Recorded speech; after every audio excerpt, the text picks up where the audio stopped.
cover that I've wanted to cover for several years, actually. In fact, I wrote something similar with Kevin maybe 5 years back, something like that.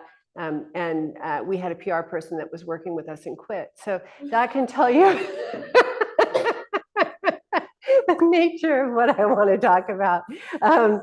Let's see, we'll do a few updates, and then hopefully I'll get into it. And then I thought possibly we could even chat. We'll see what happens. So let me see, my Instagram updates are people have lost their minds. They have lost their minds about the supposed Elon post. See, that's just a clickbait, and it's a leftist clickbait. It's like porn or something, and then they get all and the whole aim was to trick them into learning a program. And it had nothing to do with Elon Musk. I mean, I even said to this one guy who's stalking me, who we put up this thing, what questions do you have, yesterday for my live? And they were like, why did you turn off the Elon post comments or or whatever? It's just telling about how duplicitous you are. And anyway, so today I wrote to somebody, I said, they were really losing their minds. And I said, I just want you to, I want you to look at yourself right now. You have come onto a stranger's page and you have gone crazy and lost your mind. And you're now making accusations that this human being is a bot hired by Elon Musk. Like, you're gonna just have to look at if this is who you want to be. Sometimes that's what you have to do. You got to be the mom on the Instagram and say, honey, this might not be what you want to do. But so I have a method of, I so hesitate to use the word teaching because that isn't what I do. I don't have anything to impart. But I do, it's sort of to Sherpa-ing. Maybe I'm half Sherpa, half shaman, No, I don't know. But I, because really what I do is I map territories, and I do them fairly well, I think. And I know the things that you run into. And so sometimes what I do when I'm trying to show people things that they might bump into on their journey is I'll use modern, I don't know, what is it called? What's it called? What's in the newspaper every day? Current events. I'll use current events to describe phenomena that have occurred since the beginning of time. But I do, it's monkeys up, it's monkeys down. So I do it the same thing when I'm describing spiritual principles, the sutras, everything that I do. There are probably 400, maybe 400, I don't know, instructions, right? Just turn left here, turn right here, that kind of thing. For all of the various places that you could possibly enter. But it's vital that you know those 400. First, it's important that you learn the 400. Then you have to go into every single terrain and apply them and see how they're specifically applied in that particular terrain. So, the Red Thread book is all about how the same principles undergird for how to live in non-normative consciousness, how it undergirds psychedelics, sexuality, dream yoga, meditation. They're the same principles. And so it's almost like, what was that called? Lingua franca that they tried to invent that didn't work, by the way, but this does. Or a monomyth, which Joseph Campbell did. So the lingua franca was supposed to be the universal language that everyone could speak. The closest we probably have is science, where people from all different cultures and ethnicities can come together and speak the language. And so that's really what I speak or hope to speak. And then I look for people from various fields. There's usually about 10% in each field. who speak that language. And so it's, like, but it isn't everybody. It isn't everybody. So, like you can go to the Zen Center and you can get Ed Brown and you can think, I hit a gold mine. And then you look at the rest of the Zen Center and it's not Ed Brown. They're not the universal trekkers, is what I would say. Universal trekkers, most people just exist in their silo, or they aren't. What's that called? Cross-trained, cross-pollinated. That's good. I like that. Where they're not necessarily interested in letting go of some of their principles that aren't universal, and then strengthening the universal principles. So that's all I've done my entire life, is just go into other people's worlds and see if this principle is universal. If not, I dump it, whatever it is. So if I have a principle and it doesn't apply in Judaism, if it doesn't apply in science, if it doesn't apply in weird occult things, if it doesn't apply, then it's not true. And so you end up with just this really salient set of principles. But you have to be willing to, you're just like, oh, this one was so great. I loved this one. You have to be willing to let it go. And then this one is just sort of mediocre. Yeah, you're like, this one goes anywhere. Okay, I'm bringing it with me. So I'm going to do that now to give you an idea of what I do, what this infamous Elon post was. So I'm going to talk about Ukraine. Now, I don't care about Ukraine. I'm Ukrainian and I don't care about Ukraine. But just to give you an idea. So in my estimation, this is my estimation, and we'll go down to the principle at a certain point. People have lost their minds. Like, first of all, they lost their minds in the first place. Okay, this is the first place that they lost their mind. Putin, who is a mafia boss. I mean, like he doesn't pretend to not be. Like, mafia bosses don't pretend to not be, okay? And one of the great things about mafia bosses is you always know where they stand. You just do. You're like, oh, these are the rules. If I violate these rules, something will happen. That's just, they aren't messing around. They aren't Joe Biden. They aren't, they aren't sort of hemming and hawing and indecisive, or they aren't that. They aren't trying to appease anybody. They aren't kissing ass. It's like, you do this, I will kill you. You do this and I won't. That's basically the agreement that those folks make. Now, in my world, that is amazing. Now, now people are going to say, I'm sympathetic with Putin. I'm a Russian, apologist. And what did Tulsi get accused of being?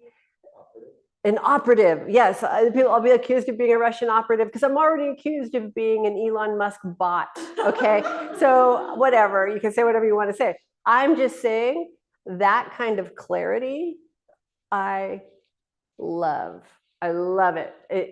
I need that kind of clarity when I'm operating with somebody. And here's the truth of the truth of the truth of the truth that exists inside of every single human being. Most people are just so busy kissing ass, appeasing, compromising, pretending, manufacturing identities, that they act like that isn't them. And so you're kind of always second guessing where you're at with them, what they're feeling, what's really going on, having to navigate them because you don't know the rules. They won't tell you the rules of them. And so you just don't know. Like, I try to make it really evident. And I try to make it sure that everyone knows exactly where I'm standing. Like, I always love you no matter what. And I like you or I don't like you. There, that's, that's how it goes. And I like you and don't like you can change. And you will know, I suspect, what would have that change. Like, it's very clear what things activate me and what things don't. Usually it's something like, you're not living to your potential and I don't like you. You're living to your potential and I do. That's it. By the way, that's another one of those laws. It's just a human law. When people are like, people don't like me. You know what it is? You don't like you. And there's just this big skunk aroma of you not liking you. And so then people are inhaling that perfume. And they're like, I feel the same way. We all are smelling the same stench. That's how it works. It isn't that somebody just miraculously or mysteriously doesn't like you. That's what it is. You are not at your potential. And so then what happens is you not being at your potential is projected into the world as something facing you, reflecting back, you're not at your potential. And then you try to brush your hair in the mirror, if that makes sense. Like you try to, change them or alter them or appease them or do something over there in order to alter the fact that they don't like you because you don't like you. But really what you have to do is do what it takes to like you. It's shocking. It's just shocking. So that's one of those laws. We're playing with these laws now. I don't know that I believe in immutable laws anymore, especially since I heard that great podcast where they said that, everything evolves. Why wouldn't the universal laws evolve? I thought that was so brilliant. That was so good. So we're just going to say temp immutable laws or likely immutable laws. How's that? So this is one of those, right? The world is a reflection of you. Simple. Period. So now we're going to talk about Ukraine. So you have this wonderful, clear boundary person saying, do not have Ukraine, what? Join NATO. That's it. Just don't do it. And we're all good. And then the United States, because we don't have boundaries or respect boundaries at that time, this is, I'm not even going to go further because then I'm going to be a whole other label. So at that time, we didn't have boundaries. Well, people who don't have boundaries don't respect boundaries. They don't understand boundaries. They actually think they're justified in some way. And so, and usually those people are justified because they're righteous people, right? They consider themselves righteous. They're holy. They're here to help the world. And so they were wholly helping Ukraine by having them assigned with NATO. And then, oh my God. So you got the order, you guys, you got the order. You didn't pay attention. And then, oh my gosh, you won't believe what happened. Putin invaded Ukraine. It was shocking to nobody at all. To nobody who understood the true nature of a boundary. So then what happens? Well, we knew we were responsible for it. And so then what happens is this sort of under the radar boundary violation guilt. You feel guilty because you now really just got somebody into a shit show. And so what do? We have what's called idiot compassion. Idiot compassion is what we had. Bleeding heart, liberalism, whatever you want to call it. But what it is it's guilt. It's guilt rooted in greed. We were greedy. That's what happened. We wanted to take something over under the guise of being holy and righteous. And then we got a lot of people murdered. And so we did what many in the United States often do when we feel guilty. We throw money at it. And we just kept throwing money at it and throwing money at it and throwing money at it. And then all of a sudden, in comes somebody who understands boundaries. Now he's an imperfect instrument. We all are, they all are. Joe Biden has his pluses and his imperfect instruments. I'm not living there. I'm living in the story for you. So in comes somebody who understands boundaries and was like, oh, clearly we violated a boundary. Just put it back. That's all we have to do. And this is the most important part of this story, there is absolutely zero way, no matter what. I don't know. I can't imagine that there's any way. If we sent our entire economy and every nation sent its entire economy, that Ukraine could win. So it's important to understand that they're in a death trap. That Russia's not going to pull out. Okay. And so no matter how much money goes to them, they're in a death trap. But not only are they in a death trap, they're in a prideful death trap. Now they see themselves as the underdog heroes who are in certain and sudden death, but they're, they have a cause, but the cause is going to bring them to their death. So the friendly thing to do is to say, stop that. Stop that. First of all, we're not going to pay to continue to kill you. That's an honorable thing. Then maybe you want to stop too. Then the third thing is, let's all align in getting them back on their feet and setting things up so that World War III doesn't happen. Just smart. So what happens? Trump says, no more. Boundary set. We're done. We're not participating in this horror. And then all of a sudden, now this is a part of the story that I'm going to tell you about, because now we're talking about Mahayana. So now all of these nations, in order to be defiant to the US, are flying in for an emergency meeting. Now, mind you, none of them wanted to pay any of this time because all of them knew you're supporting death to do that, and they don't want to pay. We're the only fools who felt guilty enough because we started this war to pay. So that's what's happening today. So now I'm going to tell you another story. So I went to Mongolia. Now, I debated long and hard before I went, for good reason, because it was going to be a certain death in a certain way. And one of the things that I faced when I went there was that something in me profoundly would have to change. And so I debated. I was friends with Lama Glenn and Drupal for, I think, about 4 years, 3 or 4 years prior to going, and had been invited long before that, and been in various environments, and fought it about as hard as you can fight anything, primarily because I knew that a certain death was coming. And so when I got there, what I had to face was that I had come to the limit of my Mahayana practice. So Mahayana practice is the practice of compassion. It would be the left. It is perpetual offering, right? But perpetual offering without massive strength is called codependency. And so, but there were a few things that I was facing.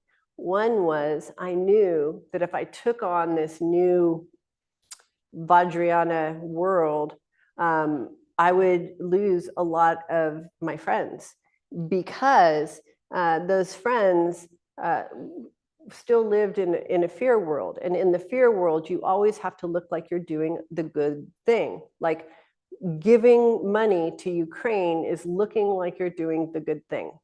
And so I was terrified to lose that. And I was holding on to, I had been really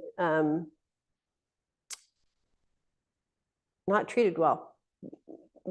And definitely not treated well by the media. But I was holding on to these Mahayana ideas of always compassion, just this endless compassion.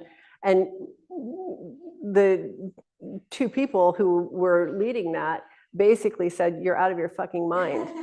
And you were leading yourself to certain death if you continued down that path.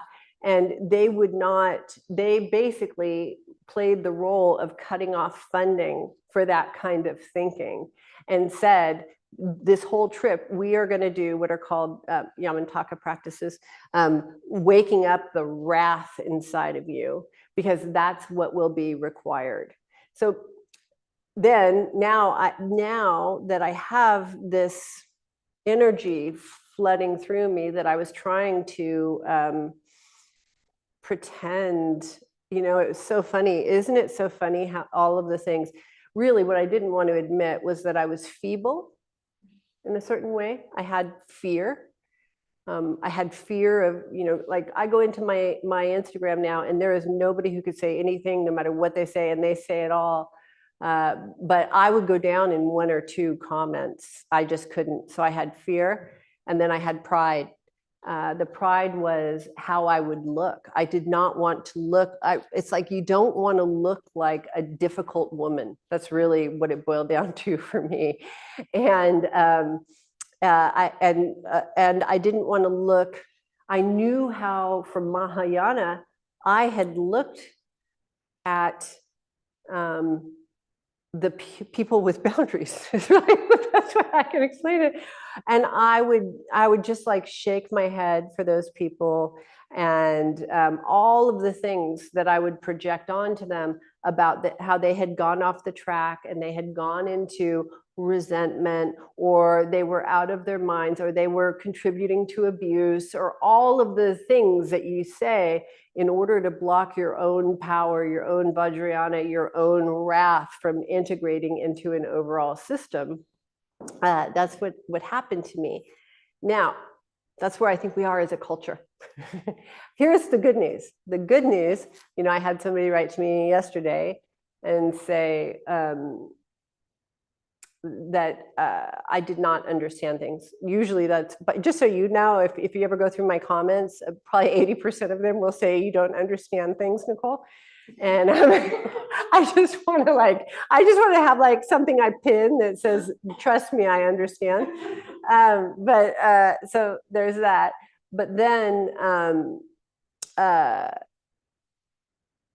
they were explaining to me that the world was changing, and that that I needed to understand that we were losing the United States as we know it.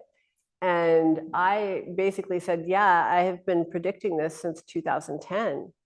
I was talking about the big shift. I talk about it, by the way, I was talking about it in much more positive ways than I talk about it, because I was trying to lure people into what was coming.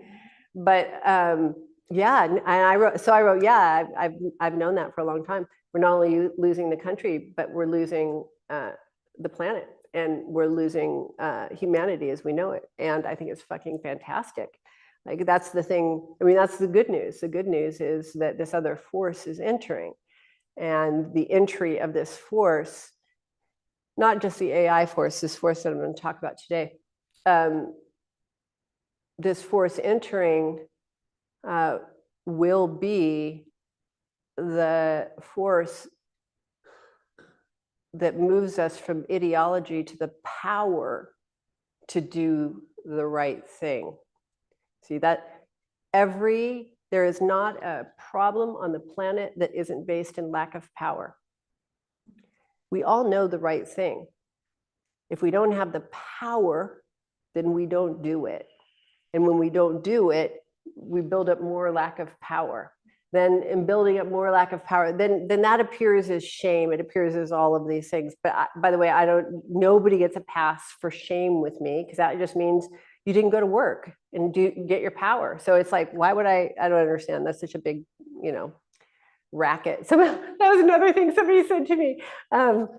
Nicole, you are a healer. Did I say this one yesterday? They said, oh, Nicole, you're a healer. You can't have this Elon Musk post. And I was just like, healers are such a racket. That is such a big bunch of crap. You really just have to manufacture a sick world to see yourself as a healer. If I'm a Sherpa shaman. People like to get high, either high on a mountain or high in non-ordinary consciousness. That's what I do. So what I wanted to talk about today, though, is sorry, one second. Oh, and so here's what I want to say. I wrote this morning. I'm going to keep talking about it because I think it's the thing to be said at this time. I used feminism as the thing, but you can apply it to any sphere. And I used Marxism as the thing, and you can apply any sort of corroding force that passes as something positive. I think Marxism is the ultimate form of Mahayana. And so we're going to talk about that. But the thing that the Buddha said, somebody said, what is the biggest mistake people make? And the Buddha said, they think they have time. And I would say they don't commit. They think there's a way out. That's what I would say. What is the biggest mistake people make? They think there's a way out. That's what I would say. And part of the reason I told the Mongolia story is I was miserable much of the time on this amazing trip in Mongolia. I had one, just to give context, I was being investigated at the time. I hadn't been indicted. So there's all this in the background. I'm with, if anybody's ever hung around with Chongwal, you go 16, 17 hours a day and you're like, I need to take a shower. And he's like knocking on your door. It was just like, it was constant with 16 wonderful non-English speaking Korean women on a bus at 102 degrees with them permanently hexing you. I mean, that was the thing. It was constant, deliberate hexing where like I would get like a 10-minute break and I would go in the room with Rachel Himsey and be like, I have to come up with a comeback. And then like I'd see them again and I'd be like, ha, ha, ha, ha, ha, with a comeback. And they would like, smile that I had like lived that next minute. Like it was constant death. But the one thing that I had, and by the way, I made flight arrangements about 5 times. I didn't actually make them, but I kept saying, I'm gonna make them. Because, and part of this is Bikram, you can't leave the room. That is really what stayed with me. And, I was with, if anybody, there's 500, 600 people on this call. So I don't know if you're gonna know Rachel Himsey, but she's sort of like my same age grandmother, very loving human being who kept saying, we can go anytime. And I would say like, Rachel, we can't. but then I would just you would just see me so tormented. I was so tormented just because here's the thing that I was tormented. I was giving birth to this new self that everything in me had been trained to not be. Everything had been trained to not be. And, here I have a lama on this side, Drupal on this side, and there's all the Korean women just pressing for this thing to come out that you're terrified will come out. And, until I'm there in Mongolia and I get indicted, and lo and behold, it comes out that night. But it came out, it emerged. And then, I've been integrating living with that sense. But, it's the kind of thing you wait your whole life for. And you wait your whole life for it, and then you run from it the minute it gets there. Because there's a reason it hasn't happened. There was a reason. I knew there was a reason it hadn't happened. All of my deepest instinctual shit was in there. All of it, everything. Like, I'll be a burden. That's a huge one for me. And then one of mine is, I'll do my 4th step for you. It's vanity. Like, I like to look like I have it together. And I couldn't keep it together. And, so I wouldn't go down. And I like, and part of being it together is not being a burden. So like, I'd be like, okay, I'm so messed up, I just won't go to breakfast. But as if that wasn't felt, as if everybody didn't know that was happening. And then I would be like, okay, I'll go down, I just won't talk. And then I'm like a little skunk in the room, as if that wasn't happening. And then I'm like, okay, I'll go down, but here's the thing that I finally got at the end of that. And this is the greatest blessing of my life that I wish for every human being on the planet. Everyone, this is what I wish for you, is I finally got, there's no escape. You have to be happy. There is no escape, none. That's the bottom line. And you can run from it. You can, call home, book me a plane. You can not go down to breakfast. There's 50,000 things you can do. And you're never going to escape it. And the walls are just going to keep closing in and getting more and more painful and then I'm giving you the spoiler alert. It's a great spoiler alert until you determine that no matter what, under every single condition, you will be happy and you will be offering. That's it. But it's not even like so that you're good.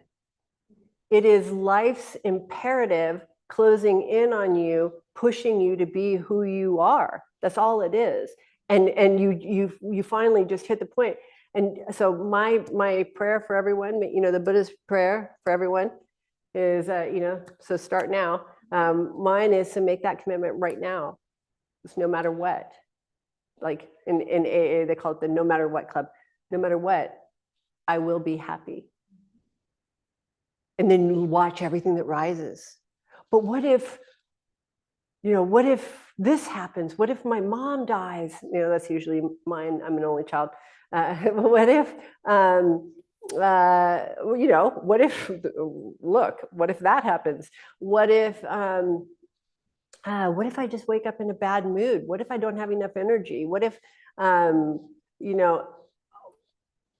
don't know what your what ifs are, but I know that they must exist, because if you have a minute that you're not happy, then then you're employing one of those. And so then you have to see everything that arises. Like really just watch it. I mean, you can do it after the call because I'm talking now, so you want to pay attention. But like really, and see, this has been everything I've been posting on the Instagram that people don't understand when they think I'm writing about Elon. Really, what I'm saying is you do not have any choice but to employ your power permanently now for the rest of your life. The walls are closing in. It's not going to get easier. It's going to get harder. And so you better determine that you're going to be happy. No, you don't get that one. You don't get it. You don't get it. And like, you can keep running from it. But I mean, the good news for me is that from the time of Bloomberg, it was so horrible. It was so very bad. And I felt like I was scrambling always and running from anything that I possibly could, because it was so, and then all of a sudden the Buddhism Bodhisattvas would, make me stare at it until finally I was just like, okay, I'm going to look this one down. I'm going to look this one down, and that's really what you have to do, is you just have to keep staring at it until it moves and stay where you are. And so I'm fortunate that it was so horrible that I lost the illusion that there was any other way. That's really what has to happen in some way, that you have to relinquish that illusion that there is any other way. And what you can do is you can remember the last time you tried another way. It's very AA, but it's like, the last time I got drunk, I threw up all over everybody and crawled naked in the street. You're like, okay, that one didn't work. So then, you can kind of say, this one won't either. And so that's what I hit when I was in Mongolia is I had tried every other way of benevolent compassion. And then finally, I was like, fuck it, I'm losing so badly. I may as well become whole.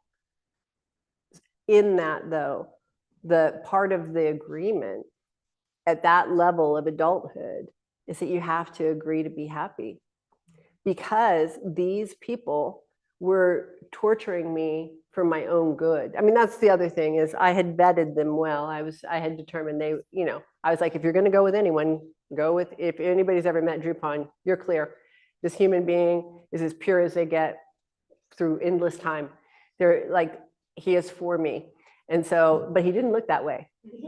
I need to tell you, every day he drove me nuts. He drove me crazy. We would be on our 6th hour of him talking to me after our 4th fire puja, after our Vajra Yogini ceremony that accidentally lasted 5 hours. And he's so excited and wants to bring me to yet another Vajra Yogini cave. And I'm like, yeah, I don't think you understand. I did not come for this, but I did. And there is little Changwa just being a happy dog. Let's go to the other Vajra Yogini. Okay, well, how far is it? It's only 2 hours in the bus. Right? But you're sitting on the bus, and when you're on that bus, if you are in that mood, everyone is connected, and so you are responsible for, and there was one day, the worst day of all, I stayed back. And I was very righteous about my staying back. It was a good lesson, though, because I ended up lost in Mongolia, walking for 6 hours with no money. Okay, so that's what happened for me. And then I said, okay, that's enough pride. I'm going to stick with the pack and determined to be happy. And it's everything coming together all at once. And what you're going to find, this is what you're going to find, is some belief that you can't. Some place that you bought into the propaganda that you don't have the power to do it. And unless you make the commitment, you're not going to find it. You can't. There's no way until you're pushed against the wall that you're going to find it. There's no way. I feel like it is so incumbent upon me right now at this point in history, at this point in my history. I've never wanted to do talks. Every day I'm so excited to do these talks. I love them. And it's like, why? And it's like, oh, because whatever exists within me that I love so much, and it's not just me, whatever it is that I love, that I have, that I would do anything for, has some things that need to be said right now. And so I get the biological incentive or the spiritual incentive of joy to be speaking, period. You should know, I had an organization called One Taste for many years, and very rarely did I enjoy teaching. I enjoy it every single, well, it's not teaching, Sherpa shamaning. I enjoy it every single day now, every minute, every second. And I think it's because we're at a time that's so imperative for these very simple, very rudimentary, very basic, everything I say is some form of turn left or turn right. Forget all my political jokes, but it's all that basic. But I just try to say it in stories so that it can bypass, no, I don't like left, no, I don't like right. It's all couched in all of these different stories in order to get the fundamentals laid down, because I believe, now I could, it's that place, I could be wrong, but I'm not. I'm really not, I'm just not. And you could just use your critical thinking and you could probably tell I'm not. We're in a huge phase transition as a planet, not as a political party, not as a country, not as a state, not as a continent, as a planet. We're in a phase transition. And one of the most difficult parts of the phase transition is we don't know we're all in it together, and that everyone's losing their minds in their own unique way, because A, because they think they're separate in it, and B, because there are cultural ways to lose your mind. But it's all one mind loss. And so there's that place where you look at the yellow jackets in Paris, or you look at the fact that I just saw this horrible Muslim whipping in Bali of these two gay. You just look at people just fucking nuts, right? It's the same thing. And it's like the world is aroused and it's all escalating. And so there's a way that this could be profound and beautiful, absolutely stunning. I promise you, I'm in it. I'm in the stunning side of it. I'm in the I cannot believe that I get to be alive while this is happening at this point in history. I can't believe it. And this is, in the face of being indicted. This is in the face of 10 hours a day of legal conversations. This is in the face of all of that. I do not believe that I get to be alive at this point in history where this transition is happening. I mean, I didn't even think I get to be alive to see psychedelics legalized or not demonized at the very least. That we are where we are, I think is just so fantastic. And it's going to take, this is why I put up the Elon post. I kept saying to people who were losing their minds, you say to me in one sentence what the post says, because what the post says is there's an alternate power. And if you employ that power, authority isn't unidirectional at you. You can control it back.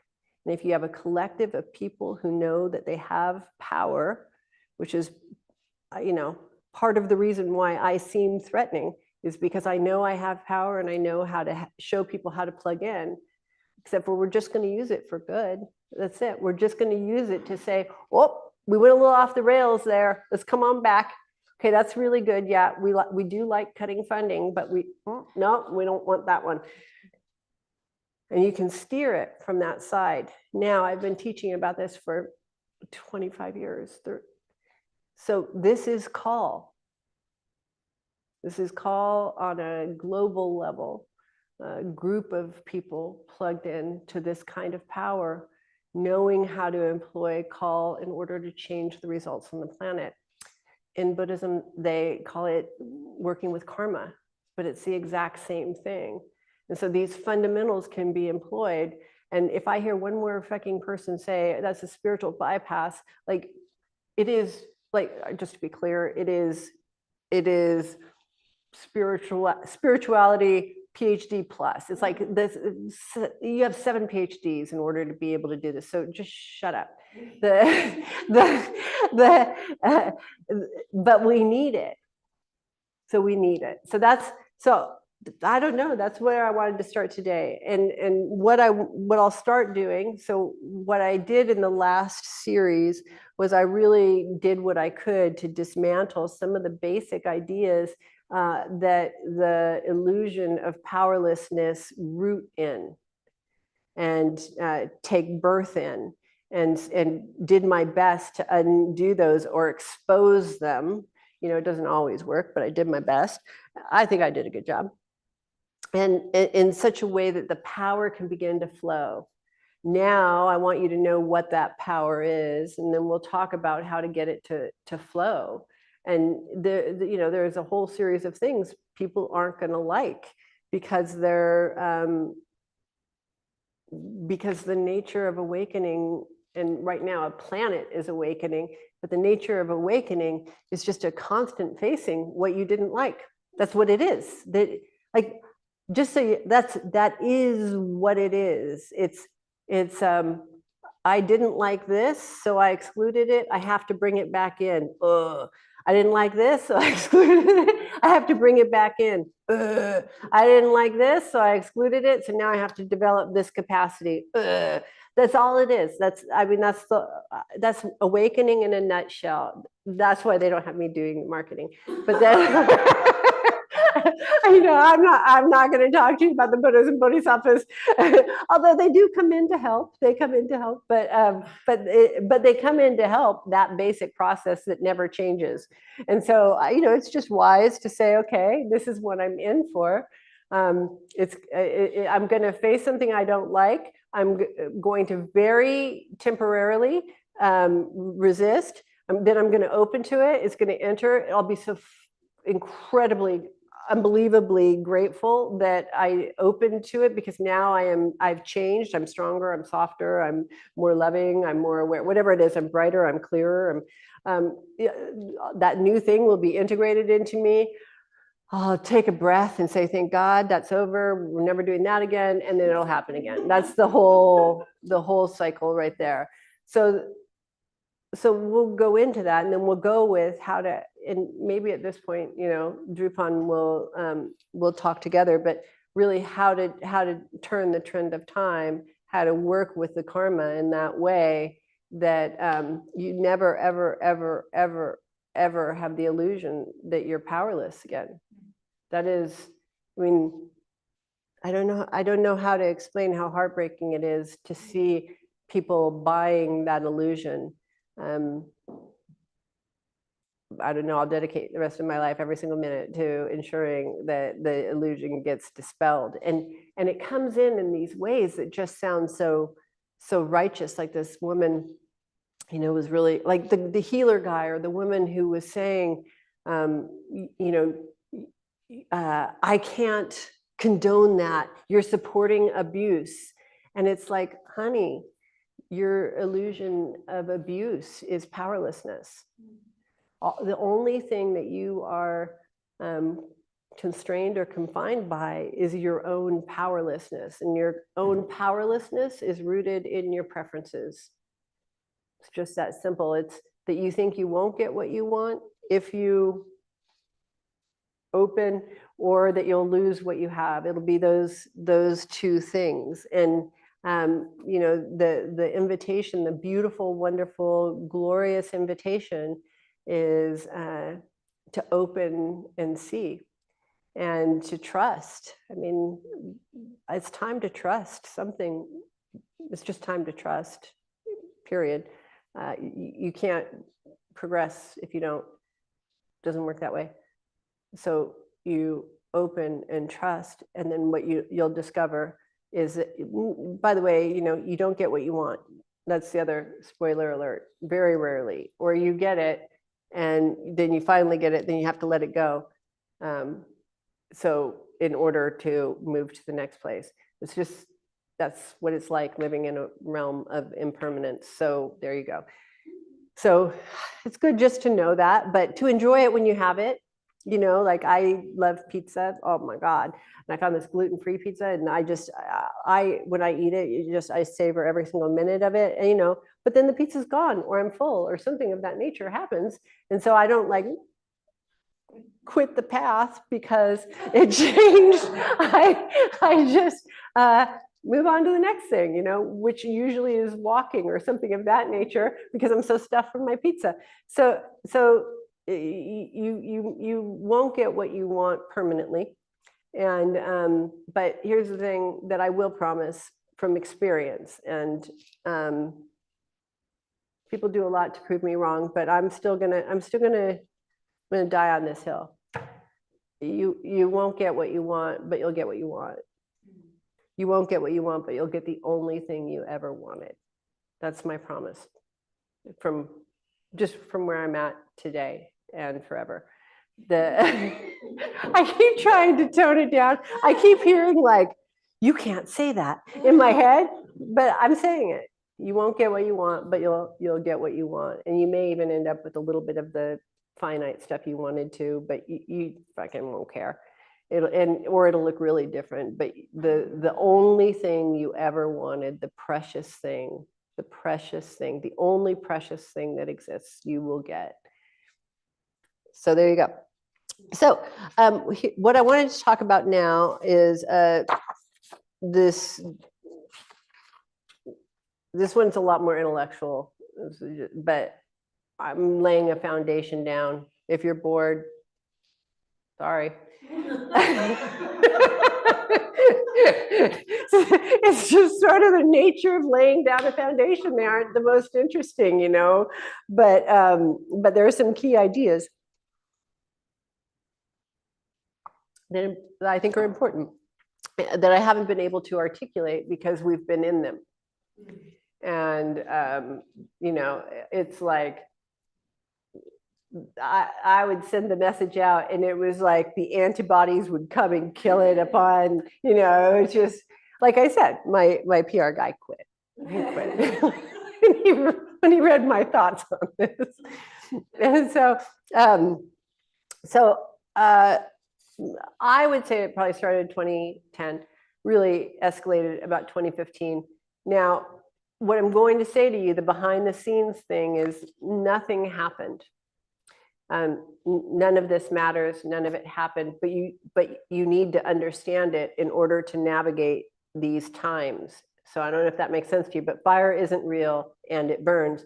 The only thing that's happening is a phase transition. The only thing that I'm ever going to describe to you is life in the bardo that we've entered, that we're going into the next place. There's a very specific expression of this part of the bardo that I'm going to use these descriptions for, but the only thing that's happening is bardo. And then the next layer would be AI, if that makes sense. So these are the existential experiences that we're having, and then they appear, you know, when you're in the bardo, there's the various demons and deities appear in all of these ways. And then they say, you know, it's so cute too, because they say to you, "Oh, noble one," or "Oh, one of noble birth,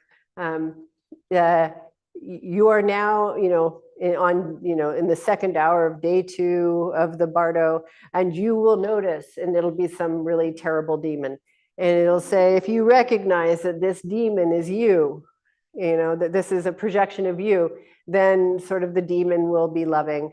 And then it'll say, "Uh-oh, noble one, you did not recognize it. You are going into the next level." But the promise is that if you recognize it at any point, the terror and fear ends there. So at any point that anything looks scary for the rest of your life, just know at this point, I think we are in a bardo. You just turn and recognize it as your own mind.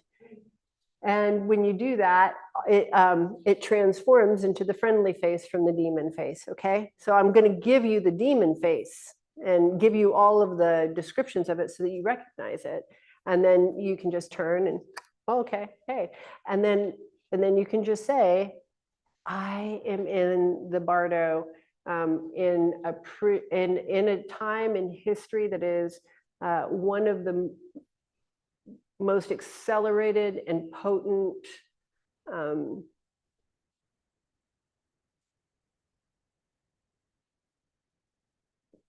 evolutions that consciousness itself has ever experienced."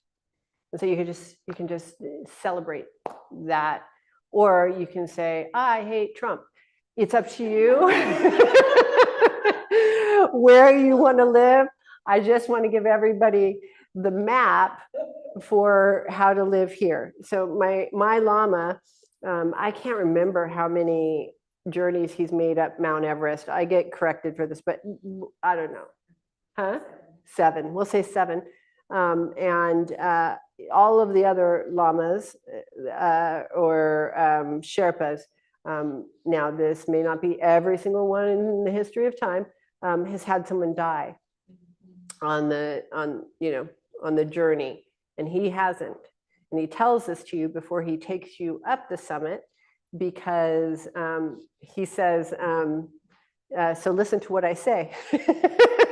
And then he tells the story of this one monk who thought he really had it, and he ran ahead, you know, because he had grown up in Nepal or something. He ran ahead, and then they had to put him in the little cigar sleeping bag thing to decompress him, because he had lost his mind, which is what happens. And then that's what happens right before you die, and he kept him from dying. So I'm giving you the instructions to not lose your mind, you know, if you want them, really. And I really mean that, if you want them, because you may not. I don't know why you wouldn't. I don't know why you wouldn't, but it seems sometimes people don't. So here's what we'll do. We'll start with, so we're going to start with around 2015. 2015. We're going to start at the early expressions of these various movements that came in to our culture that now are peaking and dying, okay? These were the real pandemic. So one of the things I want to mention just as we go in is what's called the upper limit problem. So Gay Hendricks talks about this idea that when you hit the upper limits of what you think is possible or what you aimed for, people begin to sabotage in order to stay inside of a cycle. So at this time, we had achieved a level of equity and parity unlike anything we had in any point in history. The various goals that, we'll say, feminism had set had been achieved. We had superseded many of the goals. And so I'm of the mind that it was a deliberate self-sabotage in order to keep the cycle going, rather than, as I experienced when I was in Mongolia, going to the next stage. So feminism and women were supposed to go to the next stage, but they backlashed and really doubled down on identifying around social disadvantage. Okay, so I am just going to start, and then we'll see what happens from there. It's a little bit long. But I'll just read some of this and then we'll talk. Maybe this will be 2 days. So it's Marxism as a mind virus, a reflection on power, sexuality, and liberation in America. So in the shadow of the 2008 financial collapse, something slipped into the American bloodstream. Yeah, I'll go for about a half hour and then we can talk, because I'll probably lose a few. In the shadow of the 2008 financial collapse, something slipped into the American bloodstream, a virus, not of the body, but of the mind. Marxism, with its seductive promise of equality, found a host in a nation reeling from betrayed trust and shattered dreams. But I would say, really, what Thomas L. Friedman says, when he says what was actually happening is the entry of this flow of energy, and that all of the institutions began to collapse when this flow or the big shift happens. You're going to see institutions collapse. That's the goal. That's the goal. That's a good thing. Okay. Liberals, especially the marginalized, the women, the unseen, became its unwitting characters. That's where I lost my PR guy. Their anger and hope turning them into cells that attacked the body of capitalism itself. Like an autoimmune disease, the ideology struck at power, at uniqueness, rendering us sheep bleeding Marxist edicts without even knowing their names. This is not a screed against justice, but a meditation on what happens when the collective devours the individual. Does everyone get what that means? When the collective devours the individual. So I often say with feminism, I talk about 2 wings, freedom from, freedom to. The other wing I talk about is justice and liberty. Justice is the collective, and liberty is personal sovereignty. Without equal parts of both of those, you're going in a circle or down the drain. We hit the over collective. This is when sexuality, okay. When sexuality becomes a demon to be exercised, and when liberation cloaks misogyny in a righteous guise. The way out, all argue, lies in eudaimonia, where each person's genius lifts the whole without crushing the one. And this is what we see as impossible. So when I say, no, there has to be personal liberty, what our culture hears is, therefore, we have to lose all justice and care for the collective. Does that make sense?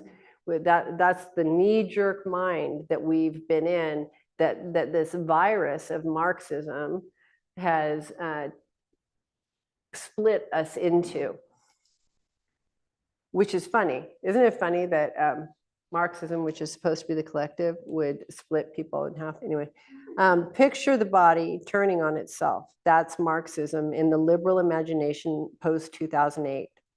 The crash left us raw, vulnerable to ideologies, whispering that capitalism was the enemy. Hui Huang writes of Mao's Cultural Revolution, and this is where, so all of that is to set you up for what happened to women. of Mao's revolution, where women shed their curves beneath uniforms, their individuality sacrificed to revolutionary ideals. That is what we call Me Too. In the US, the parallel isn't so literal, but the impulse is the same. Liberalism infected by Marxism began to see individual power, wealth, creativity, sex as threats to the collective good. Catherine McKinnon, echoing Marxist logic, framed sexuality as feminism's equivalent to work in Marxism. So I'm going to say that again. She framed, so Catherine McKinnon, you're going to discover, is buddies with Andrea Dworkin, the two underpinning ideas that created the Me Too movement. Terrible, terrible people, awful. And I say that because they were just carriers of hostility. And so they weren't out to help anybody. So Catherine McKinnon, echoing Marxist logic, framed sexuality as feminism's equivalent to work in Marxism. They consider sexuality and work a site of exploitation. You have to know that this is undergirding all of Me Too's ideas. A currency to be regulated. Does everyone get that? Her partner, Andrea Dworkin, doubled down, casting sex as a battlefield where women are perpetually subdued. So you have to understand, when these ideas enter, what they did was what I did earlier when I took one set of principles to explain a universal idea. Okay, so these are corrupted ideas that entered. And so they took the Marxist structure and then put this other system on top of it. So this wasn't empowerment, it was a surrender of personal agency to a belief system that thrives on a flattening difference. So around this time, Jordan Peterson was losing his mind and nobody understood why. And he said, do you know what he said? I saw the Cultural Revolution, you know, in China. I know history. I understand where this leads. And this is not a good place. More people died in Mao's Cultural Revolution than in the Holocaust. It's really important to understand how dangerous that direction is. And why? Why? Because you surrender your personal agency over to the idea of being a revolutionary, and then are instructed in the next steps of Marxism. Marxism pits justice against liberty, the many against the one. In the US, this tension erupted in movements that demanded equality, but often trampled freedom. Sexuality, that wild, unmediated force of individual liberation, became the scapegoat. Like money, it's a currency of power, and the Marxist impulse, disguised as progressive zeal, I don't know what happened. Oh, sought to cap it, to create a welfare state of the soul. So this is important to understand, because what they're saying is give all of your power. This is what happened in feminism from 2015 until, I would say, January of this year. Give all of your power to this movement. Relinquish your personal agency. Then what they do with that is they give you back a script. That's what you got in Marxism. There's a video, I can't find it. If anybody can find it, it is so good, about how the first thing that they did in the Cultural Revolution was they had women shave their hair, men shave their hair, everyone wore matching gray uniforms to depolarize sexuality, because people who have sexuality are ungovernable. You can't control them. So the first thing that, well, I'll keep going. Oh, so then what happens is you have people who are weakened by the relinquishing of their power, sexuality, and agency. And then they live on the welfare state, the psychological, emotional welfare state, because now everyone believes they're powerless. So this is where you can currently see a radical rise in people self-reporting trauma, anxiety. They couldn't move, they couldn't function. Yeah, that's because they just handed all of their power over to the state. Alan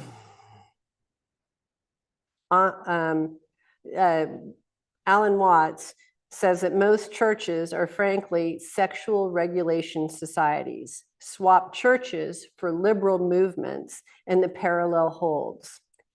All this was sexual regulation in order to control a people who had hit a state where they were ready to break through the membrane into power. We've built a culture where envy or malice might be tolerated, but a whiff of unconventional desire, no, out you go. The collective's triumph leaves us poorer, not richer, uninformed drones in a revolution we didn't sign up for. Sexuality terrifies this mind virus because it resists control. Me Too was born of real pain, but it became a vector for Marxist ideas via McKinnon and Dworkin. They taught us to conflate desire with abuse, to see every touch as manipulation. Women, once the holders of a fierce primal power, were urged to fear it instead. Rose McGowan was bald, fierce, a warrior stripped of all allure, becoming the poster child, echoing Mao's women who traded femininity for belts to beat their foes. Huang notes how cultural revolution women despised their alluring, vulnerable bodies, striving to become men. Even in our time, women who embrace their sexuality, such as the Kardashians, face similar scorn. But this is because you're not a good patriot. You're not good to the Marxist movement. They face similar scorn. Their expressions of femininity demonized as bourgeois decadence, echoing Mao's own tactics. Here, too, character assassination replaced seduction, targeting men who wielded sex and purging it from women's spheres. The result was a desexualized feminism that mistakes suppression for strength. Rather than breaking out, defining, expressing women's unique power, women relinquished selfhood. This is really the bottom line of all of these movements. This is the agreement you make. I will relinquish selfhood in order, on one hand, to belong, but in a deeper way, in order to not be taken out. You know, if you went against Mao's edicts, you got murdered. And if you went against the edicts of any of these Marxist movements, you got canceled. There's a whole series of things. You got indicted. There's a whole series of things that happened to you. You got effectively taken out. This worked in two ways. They were no longer a threat to male dominance, just as in monasteries that remove women, men were not distracted. So if you think about women during this time, it's kind of it's a joke online, but these women who had desexualized themselves with the blue hair, who looked like guys, and then even the women who are shaving their heads because Trump was elected. This desexualization is very important because it's women agreeing to relinquish their power in order to not distract men. This was done under the guise that all power is evil and that the only way to achieve equality is to eradicate power itself. Huge mistake. Rather than cultivating and expressing the power that can benefit the world, women opted to unplug from power altogether. In this surrender, women bartered their most sacred treasure, female sexuality, for a hollow masculine simulacrum, of power. That wasn't my word. Emmett edits me, of power, one that in the shadow of Maoist thought pales beside their original untamed strength. So I'll read one more page and then we'll talk. This trade severed them from their deepest wellspring, all for an equality that was anything but equal. So here's the twist. It's war on sexuality, me too, sold as liberation, reeks of misogyny. Mao's playbook of degendering women, stripping them of symbolic difference, resurfaces in Me Too's rhetoric. Wang describes how Chinese women were freed from feudal submission only to serve a patriarchal state. Do you get what happened? It's really vital for every woman to understand what happened, that what passed as freedom now has you serving the state. It is not freedom. It's the opposite. And in many ways worse, because women weren't absolved of the responsibility of the duties of their house and their children. And now they had this additional responsibility. In the US, the Iron Girls are reborn as activists who equate femininity with weakness, who cheer when biological men claim women's spaces. This isn't progress, it's erasure. The anti-Me Too feminists, so there's a whole group of feminists that wrote the 100 women, there are 100 French women that wrote like, hey, this is heading us into trouble. They tried to call it out. They say the movement denies women agency, casting them as victims too frail to say no or yes. It's a capitalism-friendly grit. Pull yourself up, endure the inevitable, but it misses the structural trap that Marxism sets. Demonize your power, hand it to the collective, and call it freedom. Mao's ghost haunts us. During the Cultural Revolution, women donned men's clothes, wielded violence to shed bourgeois gentleness. And this is what I'm going to say. So this new character assassination type of woman that's just so awful. That's our equivalent. Violence became identity. Just as Me Too's aggression, righteous, yes, but relentless, redefines women's roles.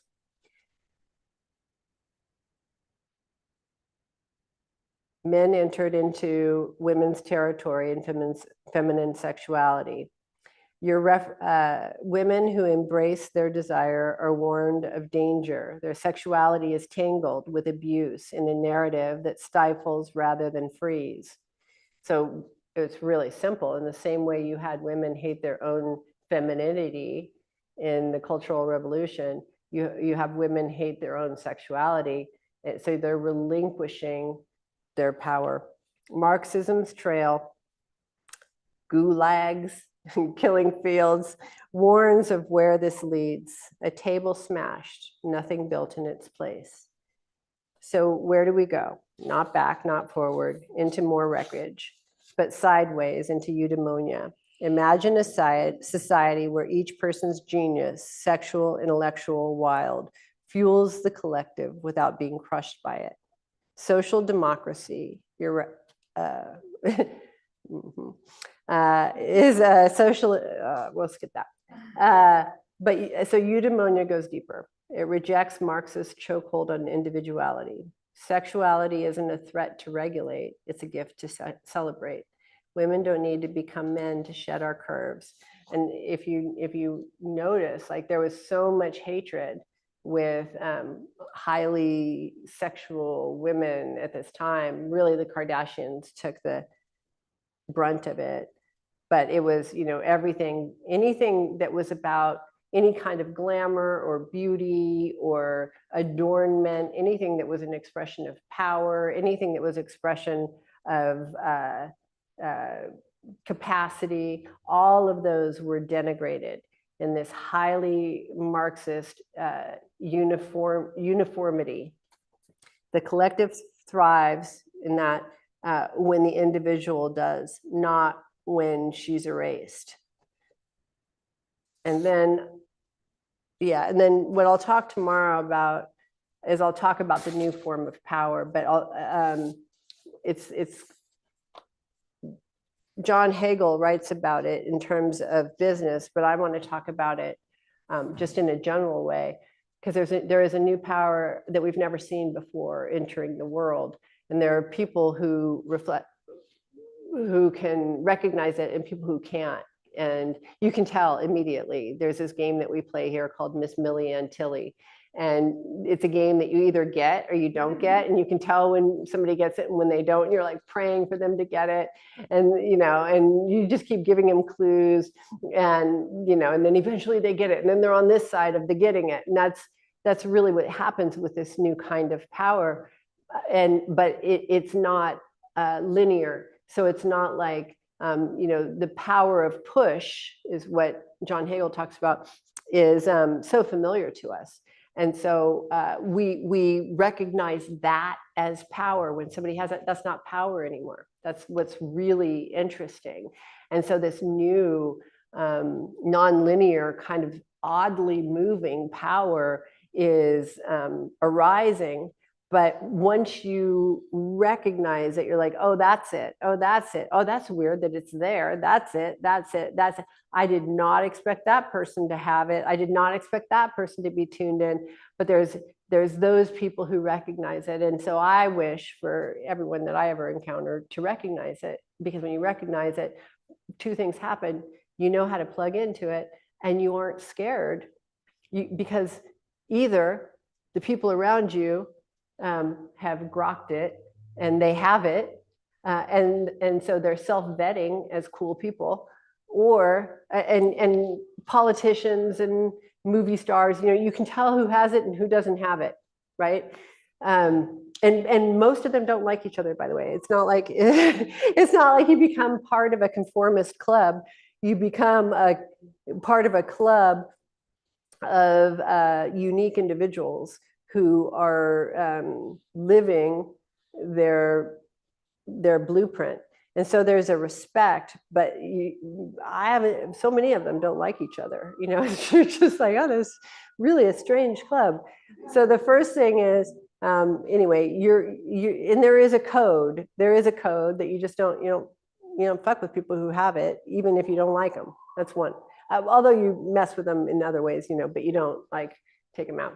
So there's nothing to be afraid of with those people. In the end, they'll be like, I fucking hate you. I think of it as a very Sicilian power. It's like, I fucking hate you. I love you. That's very much how it works. But the other thing is all of the people who've ever been scary since the beginning of time, who are operating from the push system, powerless now. They got nothing, nada, zero, zilch. Money doesn't matter. Authority doesn't matter. None of it matters. That's not what is going to matter in this next round. So you could be dirt poor. You could be, dumb as a stump. It doesn't matter. If you plug into this power, you're in the cool club. I remember one time Reese was telling me this. I loved this idea. He was talking about the beauty of cell phones. And that, a cell phone gave somebody in Africa the opportunity to start their own business, and that everything was equalized in that way with cell phones. And people that were then like, no, maybe they don't have enough money to buy a cell phone. Well, now I know a lot of people in Africa and they all have cell phones. So I can tell you that just isn't so. People find a way. And so there's a way. So all of a sudden, the entire market was flattened in terms of potential. And what determined whether or not you made it was not legacy. It was not money. It was not what is that? When nepotism, it was ingenuity and creativity. Ingenuity and creativity now are leading the way. Whoever is the most ingenious and resilient wins. And so that's what I wish for all of us. And that's why I do things like play that lovely little, she's not little, but lovely therapist who, she's a capacity therapist, and she trains you how to have the capacity and resilience to stay with things no matter what. You need that. And then you need the ingenuity and creativity. All of the other stuff that mattered, where, race, color, background, class, none of that matters anymore. It doesn't matter. It doesn't determine your fate. Isn't that amazing? Because nobody's going to see you. So it won't be like, they know I'm a woman, or they know I'm a person of color, or they know I'm gay. They won't know. You're going to be a computer screen. So it will be how brilliant you are. So that secret voice that you've always had? If they only knew how brilliant I was, I would be a star. But I can't be because I'm X, Y, Z. It won't matter now. Now everyone's going to see you on your own merits. And so we hear a lot about a meritocracy. We hear it, and often it's used, I don't know, some people like it, some people don't like it. I love it. I love it because that's what Buddhism is. Your enlightenment is based on your own merit, nothing else. Nobody can give it to you. Nobody can take it away from you. Nobody can do shit. It's just you and your merit and your determination that gets you there or doesn't get you there. And every single moment is that commitment to be happy no matter what. That's it. So I don't know. Maybe we could chat if you want to chat. You may not want to chat. All right, go ahead. If you have any questions, you can raise your hand. Might be over it. I thought it would be Russell. Raise your hand and we will call on you. Or if you are streaming in on another platform, you can go ahead and send it in your chat. And we will start with Russell.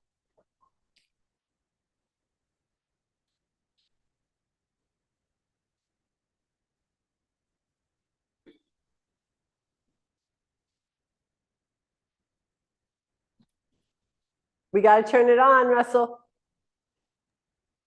I turned it on and it didn't listen to me. So I'm glad I'm glad technology is cooperating.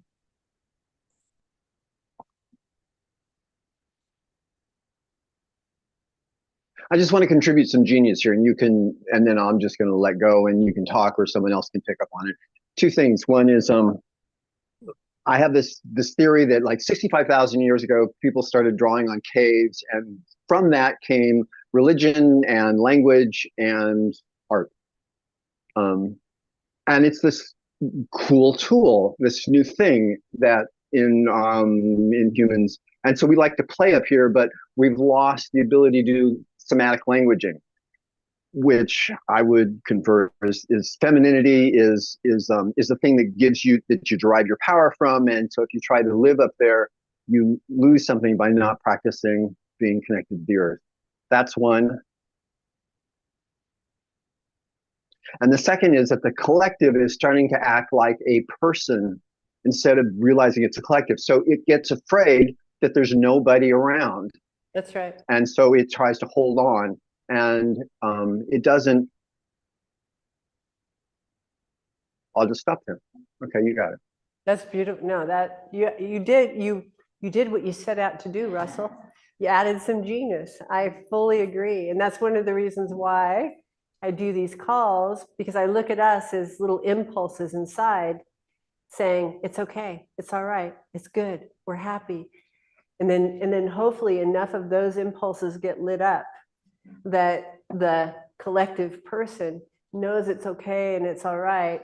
And then it can begin to move into full creativity. That the collective doesn't know it's alone. That's it. That's right. That's really pretty. I like it. You sound like I love these near-death experience videos. That's yep. One of the realizations that, or psychedelics, one of the huge realizations is all of a sudden consciousness is liberated, right? And it's just out there, and there's this moment where it is alone. And then all of a sudden this force comes in and it's like, oh, and then you realize it's always been waiting for you to come home.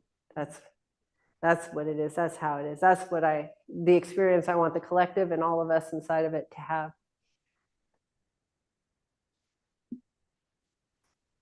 And we'll go to Bex next.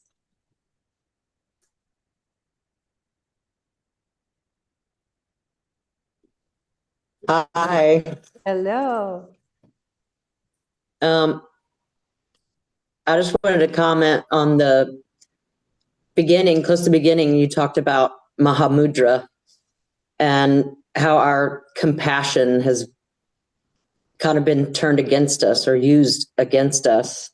And the stepping into the Yamantaka and the wrath. And just want to say how much I appreciate that, because I feel like I have that type of power and energy, but there's not a lot of permission around that wrath. That's right. That's who, to me, who you are. And you have, see, to my mind, what happened was, we had this compassion and we outgrew it, but we just stayed, sort of rotting inside of it. And that's where we got super about microaggressions, like it had to just keep compassioning, but it didn't have any more content because it's supposed to go out here and develop into that Yamantaka. And to me, that's who you are. You already have the fundamental freaking love. Now let's get the power so that can move in fully in the world. Yeah. And that's where I think a lot of bodhisattvas are, because I think we got really, really stuck and really, what's the word? Like compelled, coerced into believing that compassion only has one face, and that is, benevolent backbending.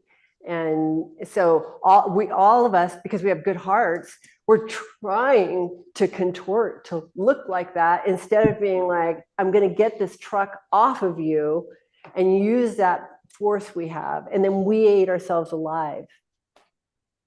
Yeah. We need you. That's what I'm saying. Be seeing you soon. Okay, good. And we got a question from Joy on Instagram. Mm. So what do we do now if we wanted to make Elon or the administration better? How do we take a feminine stance? Beautiful.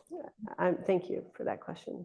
Thank you for that. It's that sane, humane question, because I think what I hear behind it is I'm skeptical. I'm not sure it's possible. I already have my viewpoints about this administration, and you asked it in such a humane way that now I would do anything in my power to meet you. Meaning I would offer everything that I have for the how that I see. And if you still felt that you didn't like it, believe it, you were still skeptical, then I would listen to you about why. That's how I think we're going to do this. So I just want to use that as an example because it's so refreshing. So I would say the very first thing to do is admit your power. I think that's the call to all of us, because this is where I would start. This is where I start with every woman: your power and your value, your power and your value, especially for women, because your value is your power, because you are the power, and you have unimaginable influence and sway. And so, we have been trained, coerced in the training to discount our power. And an example is, there were so many women would say, I don't have any power, men, blah. And I would say, walk down the street and just ask any guy to fuck and see if he will.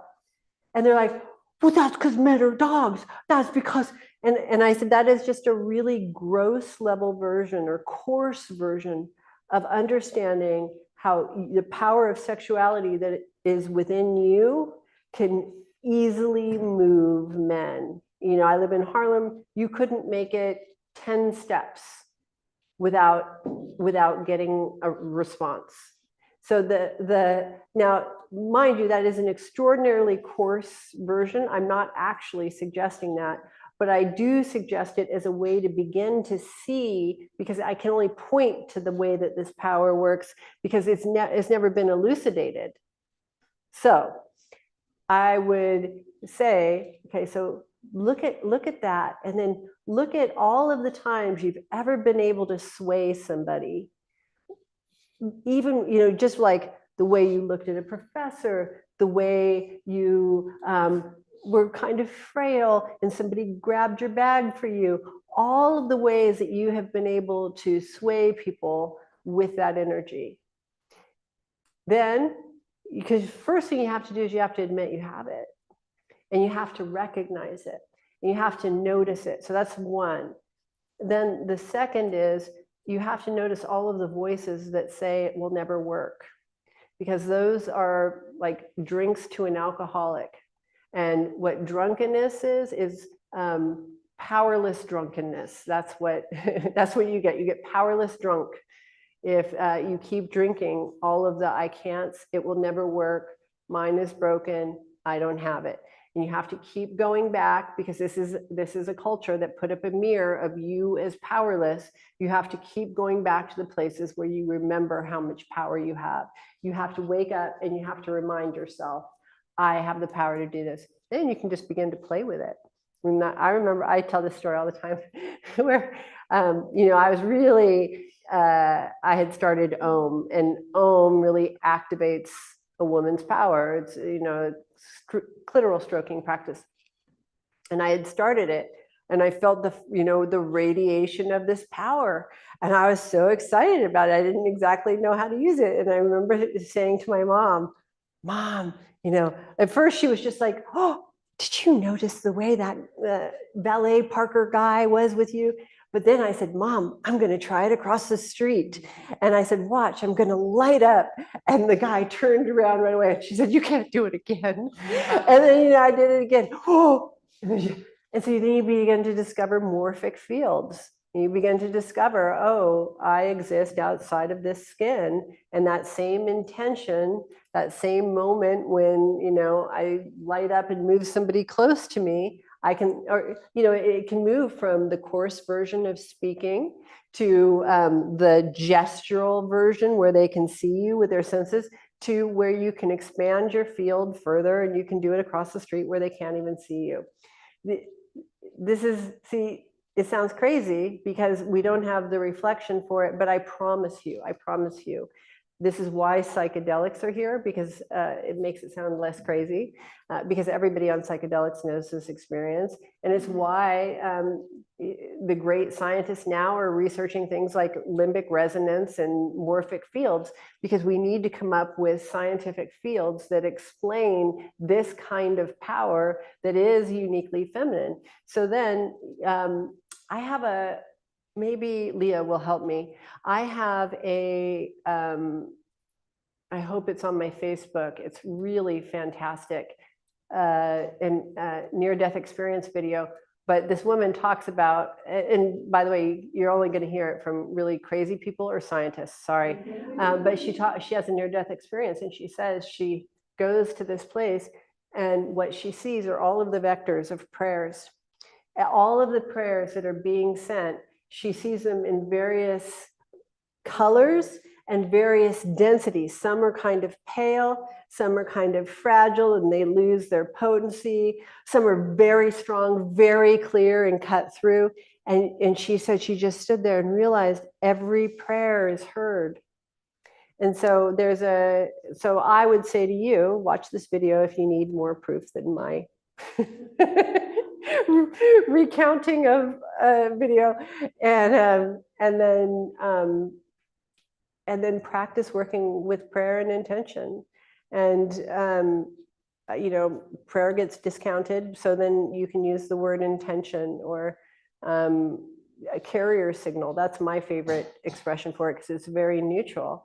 And then begin to see, and then if you have girlfriends, it's always better, or guy friends, but in this case, I would say girlfriends because we're working with call, but then practice with them and practice with small things, very small things.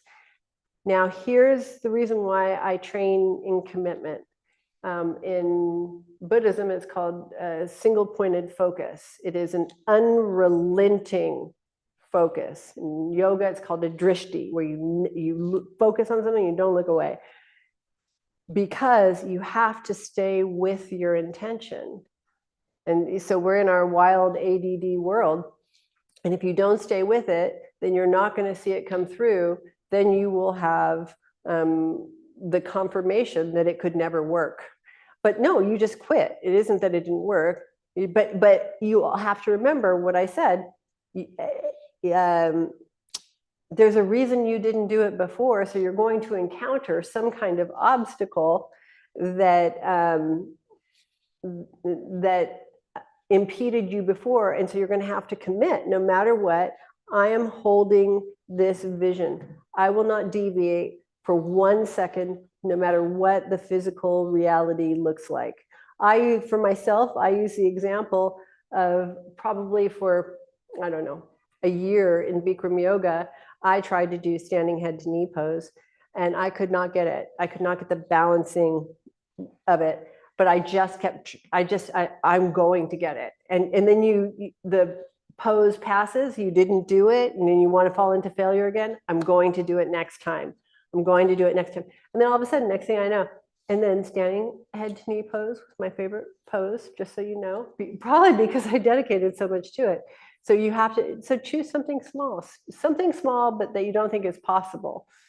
And then just start there and keep going. And I'm holding daily vigil for this administration.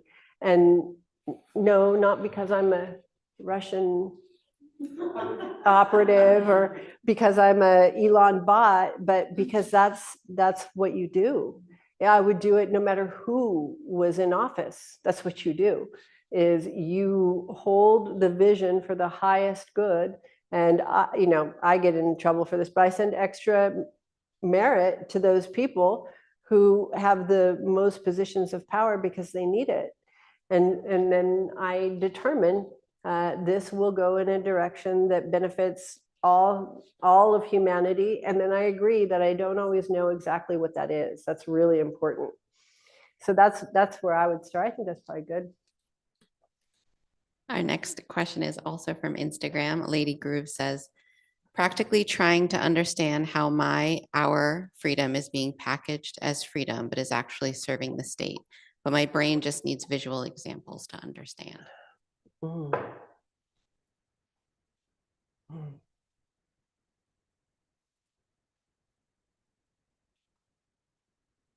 My brain needs visual.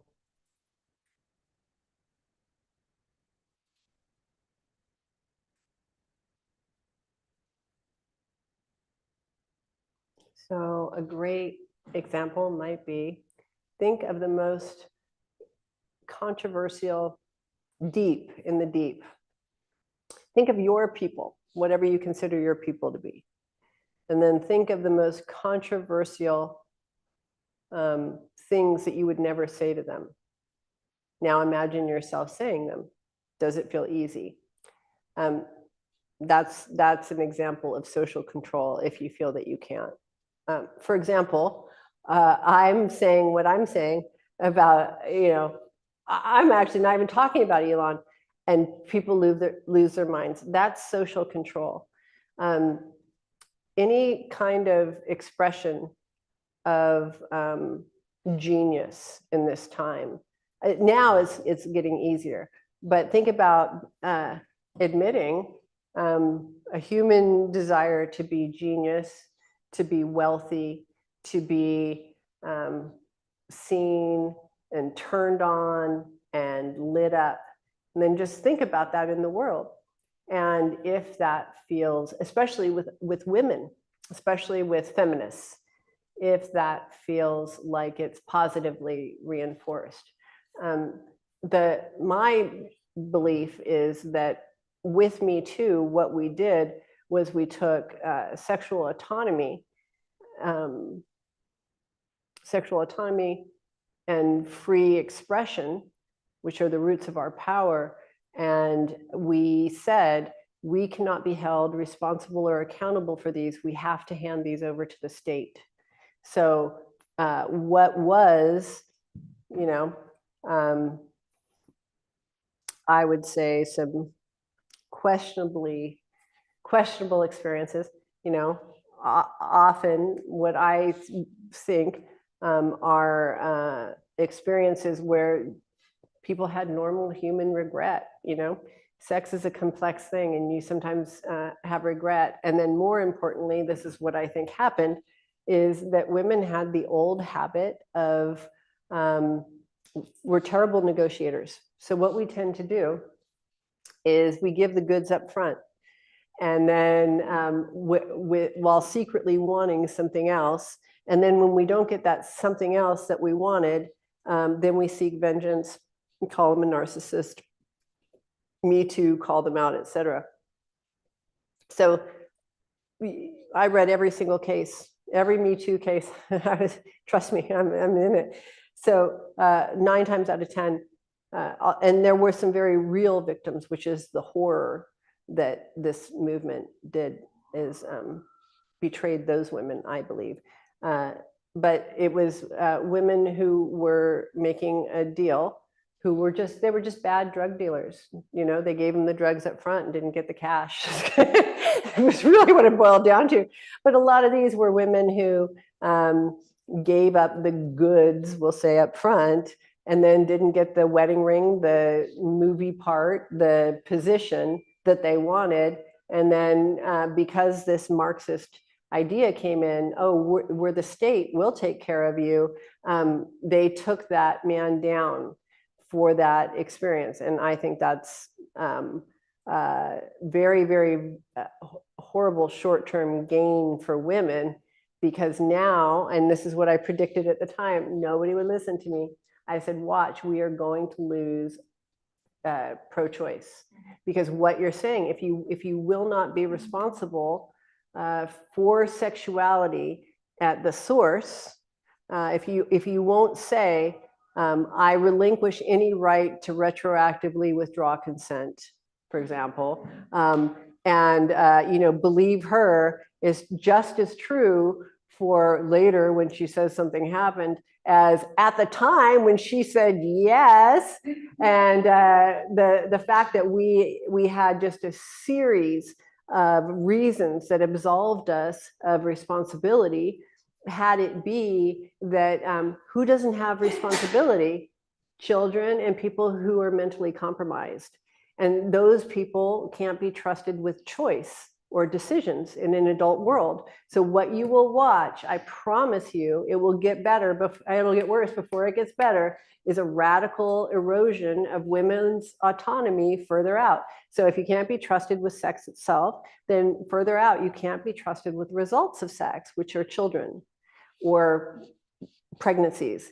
And so you're going to see many rights broken for women, because now we have devolved into children by calling in the government to make these decisions for us in mass. Lady Groove said, yep, it just clicked. Okay, good. Thank you, Lady Groove. And we can go to Nancy next. Hi, Nicole. I love the continuation of the how to think. I feel like I'm in the class with Good. series of talks. And for me, I think that's a key.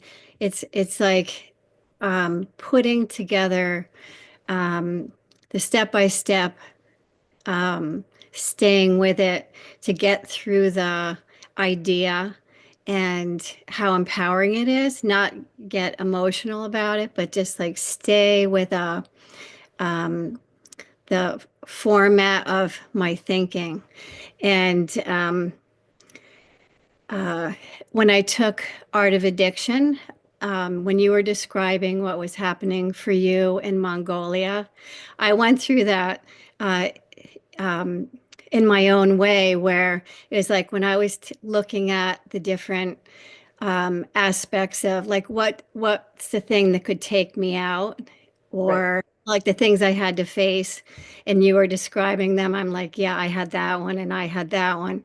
And then the commitment I made was, while I was in this process, having to face these parts of myself so I could come out and be myself, I had to always participate in my day fully, could not stay in my room, had to go to practice, I had to go to meals, participate in everything in order to not stay closed. And so I love how you described on your journey that you went through that. And that gave me a map. That's brilliant. And I would say that, women's primary addiction is dependency, but that dependency occurs in concealment. And so there is a way that we do not want to come out from behind this curtain and actually be here and exposed. And the whole world is more than happy to put a curtain around us, either, men through chivalry, which, by the way, I love chivalry. But I'm talking about this particular aspect of it, to be the protector that's in front of us so that we don't have to be exposed or face the environment. Well, that's where you get your strength. Or the government, also protects us from coming out and being revealed. And exactly what you're saying, that is the recovery program for women right there. It is constant, chronic, terrible, horrible. I don't like it either, just so you know, participation. And you think of all of the things that you couldn't do. I can't talk, I can't think on command. I'm a better writer than I am a speaker. There's a whole series of things, and it's like, I don't care. You got to keep doing it. You got to keep doing. Or I get overstimulated so easy. That's one for me. There's a whole series of things. Well, all of that is just klesha or tumescence, and it's all got to burn out. It's that in order to get that, that the voice that I always talk about, like, no, if you knew who I was, you would know I'm amazing. Well, let's see. This is the process to get it out. And then I want to say there's one other thing, and that is, in the 2015, whatever, what happened, what Mao did was not only neutralize femininity, but there was an assault on masculinity. And we did the same thing. So you saw this assault on, people started talking about toxic masculinity, all of these things. Well, why is that? Because if you have actually, balanced feminine, masculine, then you're going to be able to have this single pointed focus, and then you're going to be able to do anything.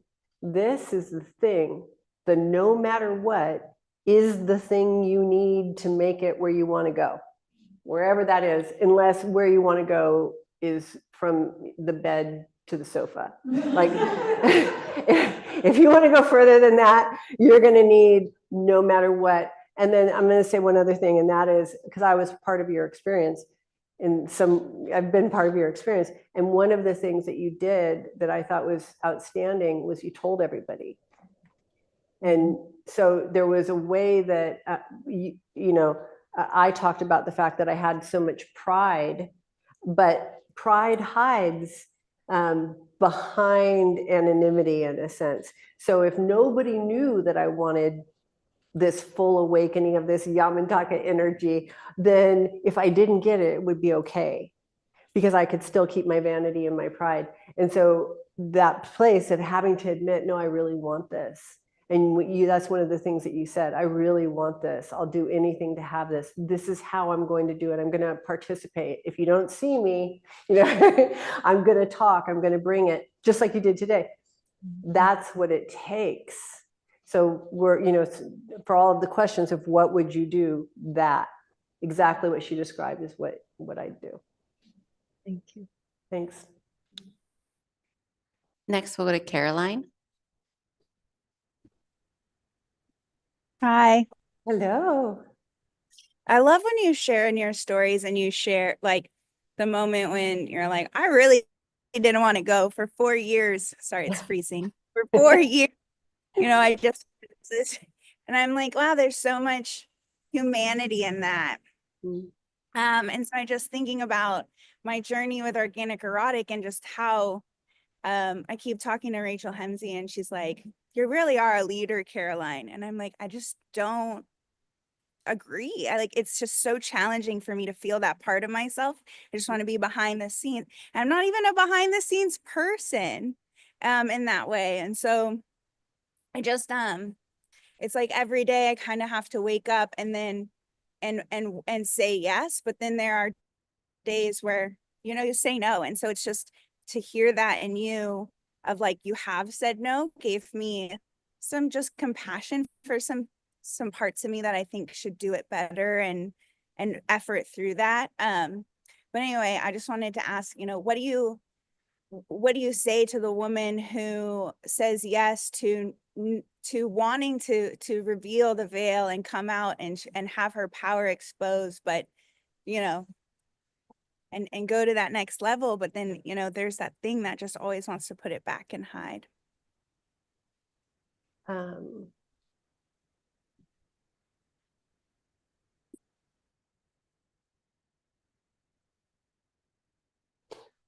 So you lied to me. Okay. Look at the delight. Because you do know you're a leader.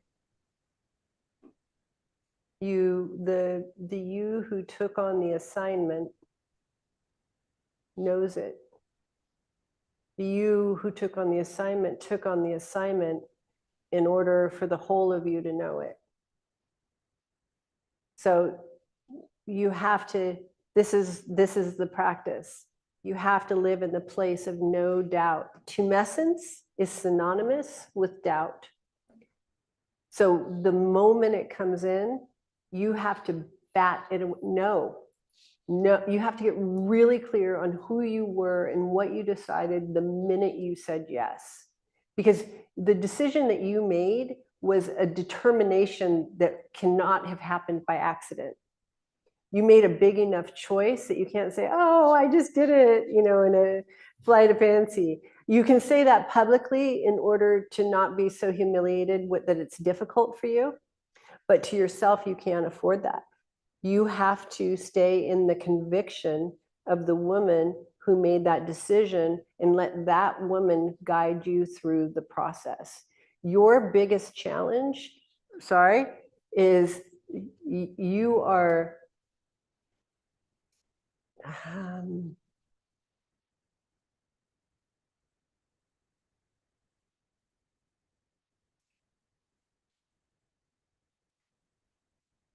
pure, neutral ferocity that took on the mantle of easy, sweet woman in order to navigate a territory.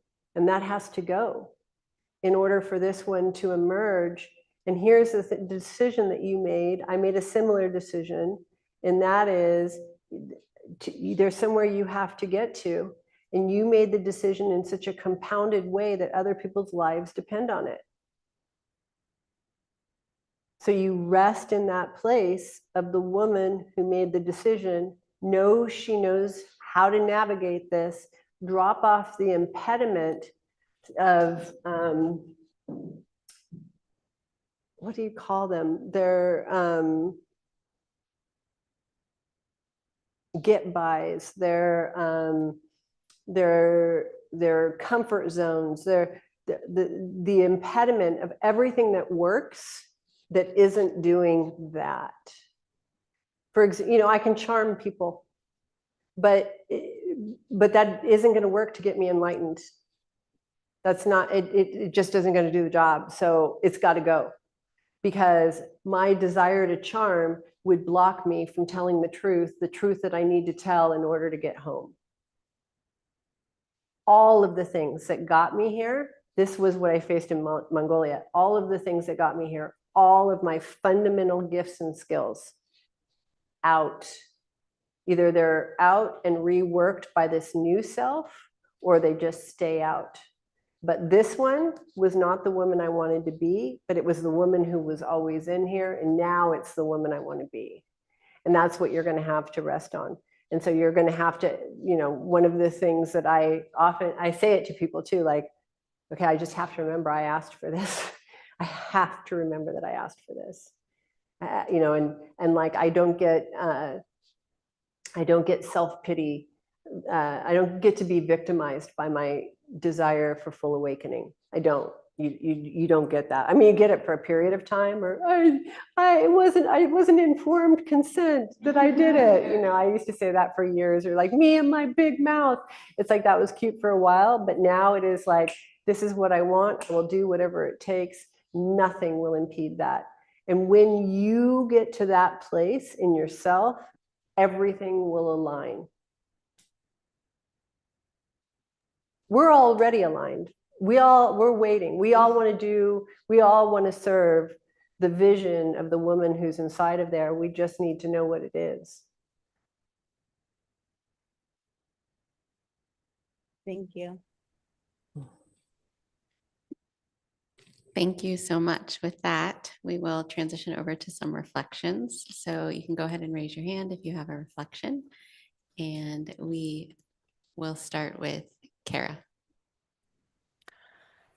At the beginning, you talked about the phase transition that we're in right now. And that is, you just put words to what I was feeling, because, you know, you spoke yesterday about being dizzy for a week. And, you know, Lindsay was like, I've been dizzy for days. And I didn't put that word to it, dizzy, but I was like, wow, they're just talking about my experience. And then it gives me understanding of what I'm experiencing and context. And then, like, I don't know, easier to get through it, like to, and then also to share it with other people. Like, it's a phase transition. You're not crazy. Like, it's happening.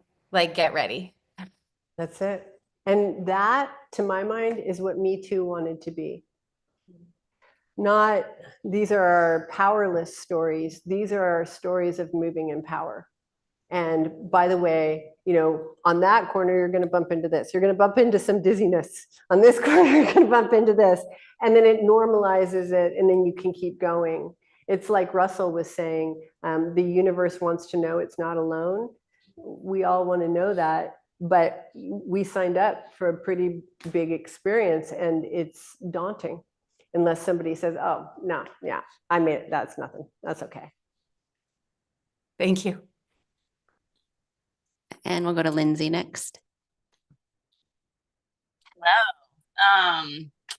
That last bit you did on No Doubt, I saw Hadestown last week. I don't know if any of you have seen Hadestown. I'm gonna spoil something, but I think it's very relevant.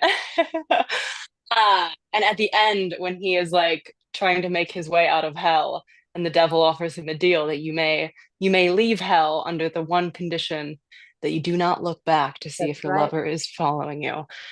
And oh my God, when I watched that, I like had this incredible shame, I think, come over me. I think it was shame, because I was just like, just the flashback to like every time I have done that. And even like very recently I've done that. Like I got so close, I got so close, and then I like wigged at the last minute. And so anyways, that the soliloquy on doubt and how to draw that woman out of hiding, it was just what I needed. I'll give you my version of what you called shame there. That's rage for me. And it is rage that things don't operate the way I want them to. And so then it's rage that I can't look back and get the result that I want. And so then, but as a woman, I can't demonstrate that rage. So I cloak it and blanket, and that's called suppression. And then suppressed rage is called shame. Thank you. I love you. And we'll end with Joseph Massey says, Joseph, your talk went straight into my veins as if I were hooked up to a cosmic IV drip. So thanks for that. I'm all the more motivated to continue to create, to make poems as the antidote to the systematic stifling of creativity that cultural Marxism warps into a virtue and has resulted in mountains of bad art. see, everyone should have a friend like Joseph Massey who gives a reflection, and it's epic. Thank you. Okay. Tomorrow we'll see you at 1. All right. Then